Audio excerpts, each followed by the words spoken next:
Hey everyone, and good morning, good evening, wherever you are. Here we are at lesson 160. Now I have to tell you something about this before we get started. There are way too many pronouns here, and if you find your intellectual mind trying to follow the pronouns and what in the world it's referring to, you will go crazy. So I'm going to tell you ahead of time what this says. It says the same thing all the other lessons say. We have programmed in a sense of separate self, not true about us, but we don't know that. It has become the focus of our attention. It's fear-driven, so of course we now have become afraid.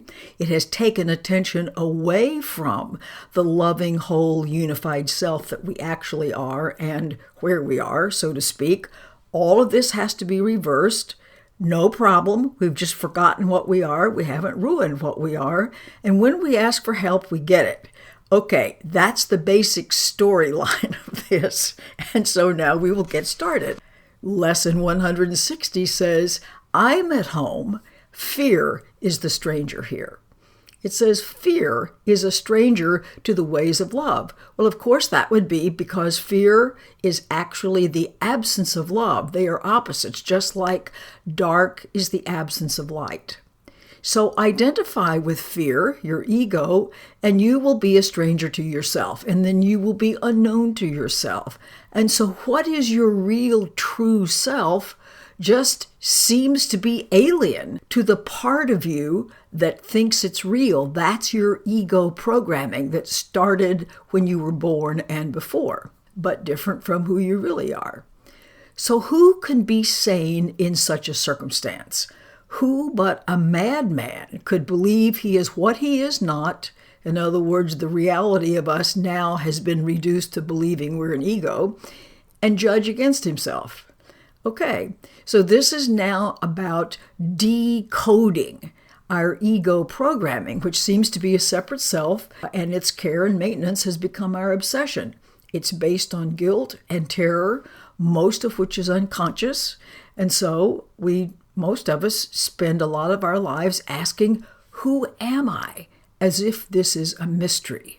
And so we continue, there's a stranger in our midst who comes from an idea so foreign to the truth he speaks a different language, looks upon a world truth does not know, and understands what truth regards as senseless.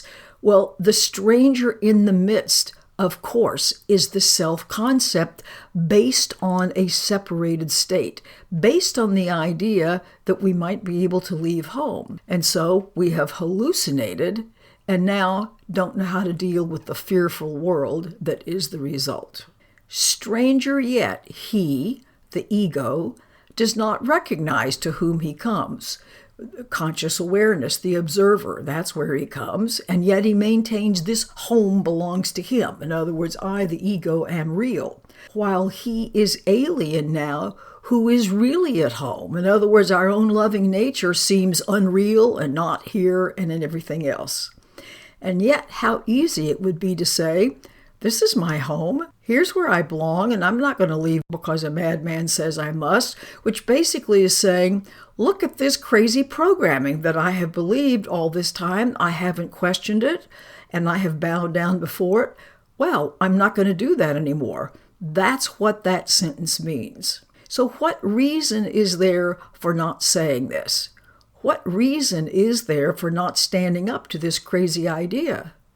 Well, what could the reason be except that you'd ask this stranger in to take your place and let you be the stranger to yourself? Now, this is where it talks about the tiny mad idea crept into all eternity, so to speak. In other words, the idea of what if we were a separate self? What would happen if we were special? So no one would let himself be dispossessed so needlessly unless he thought there was another home more suited to his tastes. The experiment, shall we say, of a world of specialness and separate things. Now, we don't know when in the beginning we decided this was a good idea, but we know now today we've thought being special, if we could just make this work out, would be a good idea. So it doesn't matter the original tiny mad idea, it's the fact that it's going on still today that's the problem. So who is the stranger? Is it fear or you, who are an expression of love that is unsuited to the home which God provided for his Son? Well, no contest there. The Son, of course, is who we really are in our wholeness, in the light of us. Is fear his own, big capital letters, created in his likeness? Of course not. Is it fear that love completes and is completed by? Again, of course not. There is no home that can shelter love and fear. What that means is there's no way that love and fear can coexist, because love is in reality, fear is in the hallucination, and reality and hallucinations cannot mix and match. They cannot coexist. If you are real, then fear must be an illusion. And if fear is real, then you don't exist at all. Well, clearly you exist. How simply, then, this question is resolved. Who fears has just denied himself and said, I'm a stranger here, and so I leave my home to one more like to me than myself, my beloved ego. And I give him, all that I thought belonged to me. I give my ego, my love, my care, my attention, my adoration, I will do anything in the world for it. So now is the truth or the reality of us exiled of necessity, not knowing who he is, uncertain of all things but this, that he's not himself.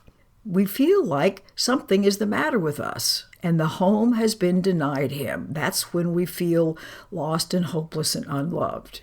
So, what does he search for now? What can he find? A stranger to himself can find no home wherever he may look, for he's made return impossible. As long as we insist we're a separate self in this hallucination, we're just sunk. So his way, that's the way of the sleeping self, the ego self, is lost. Except a miracle will search him out and show him that he's no stranger now, no stranger to love.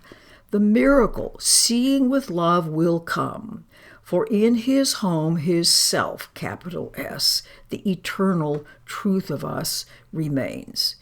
This conscious awareness that we are, ask no stranger in, took no alien thought to be itself, and it will call its own unto itself in recognition of what is its own. In other words, we're being called to connection or love or completion, whether we know it or not. So then it continues, who is this stranger? Is he not the one yourself calls not? You are unable now to recognize this stranger, this false self in your midst, because you've given him your rightful place. This is a reiteration of one of the earlier paragraphs. Yet is yourself, who you really are, your actual life, as certain of its own as God is of his Son. There's not going to be any confusion about creation. He is as sure of what belongs to him, and no stranger, no ego experiment can be interposed between his knowledge and his Son's reality. He doesn't know of any strangers. He is certain of his Son. The he, in this case, see, there are about 1 million he's in here, he's and hims. He's talking about love itself. So God's certainty suffices here. The one he knows to be his Son belongs where he has set that Son forever. He has asked you to ask, who is the stranger? Let's take a look at who actually is the stranger. Your ego is the stranger. So hear his voice assure you, quietly ensure, you, who you are, is not a stranger to your Father, nor is your Creator stranger made to you. In other words, you all know each other. Whom God has joined remain forever one, at home in him, no stranger to himself. So today, we offer thanks that Christ has come to search the world for what belongs to him. His vision sees no strangers, no separate selves, but beholds his own, beholds oneness, and joyously unites with them. They, that's all of us, see him as a stranger. We see love and light as a stranger because we don't recognize ourselves.